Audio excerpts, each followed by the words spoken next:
Hare Krishna Hari ball, Radhe Radhe. Welcome to religion of সনাতন channel. তো কথা হচ্ছে, আজকে আমি আপনাদের সাথে যে বিষয়টা শেয়ার করব সেটা হচ্ছে শ্রাবণ মাসের মাহাত্ম্য।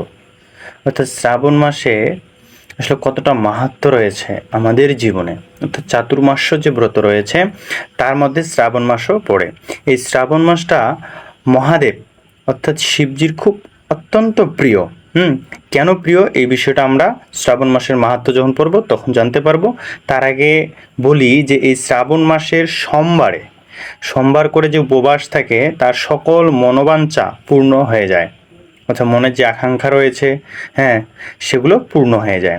তো দেখা যাক এই 2024 সালে শ্রাবণ মাসের সোমবারগুলো কত কত তারিখে পড়ছে।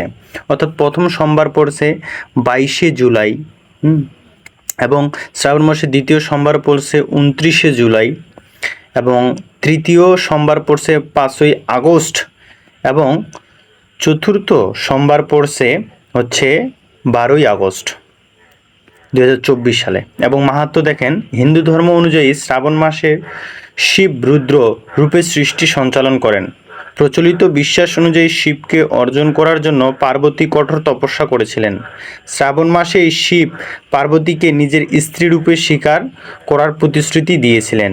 তাই এই মাসটিকে শিবের প্রিয়, এবং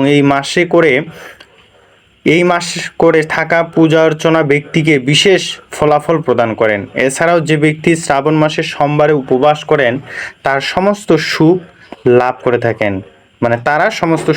করে থাকেন। এখন শ্রাবণ মাসে শিব পূজার কিছু নিয়ম রয়েছে। এই নিয়মগুলো হচ্ছে যে, শ্রাবণ মাসের সোমবারের সকালবেলা তাড়াতাড়ি উঠে স্নান সেরে স্বচ্ছ পোশাক পরে নিন। বাড়ির পুজো সম্পূর্ণ করুন। দেবদেবীর সামনে প্রদীপ প্রজ্বলিত করুন। শিব মন্দিরে গিয়ে গঙ্গা জল ও দুধ দিয়ে শিবের অভিষেক করুন। শিবকে ফুল বেলপাতা নিবেদন করুন। এরপর প্রদীপ, কর্পূর ও ধূপকাঠি জ্বালিয়ে আরতি করবেন। এভাবে সোমবারে উপবাস থেকে শিবের আরাধনা করতে পারেন।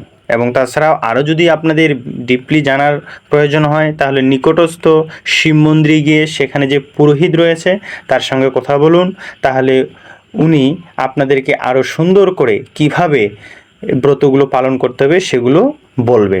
তো অবশ্যই আপনারা সবাই এই শ্রাবণ মাসের সোমবারে যে শিবের জন্য যে উপবাসটা থাকা হয় সেটা অবশ্যই থাকবেন।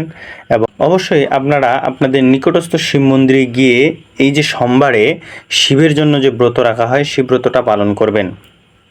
ভালো থাকবেন, সুস্থ থাকবেন, এবং এই চ্যানেলে নতুন হলে অবশ্যই কী করবেন, সাবস্ক্রাইব করবেন এবং বেল আইকন ক্লিক করে রাখবেন সবার আগে ভিডিওগুলি পাওয়ার জন্য।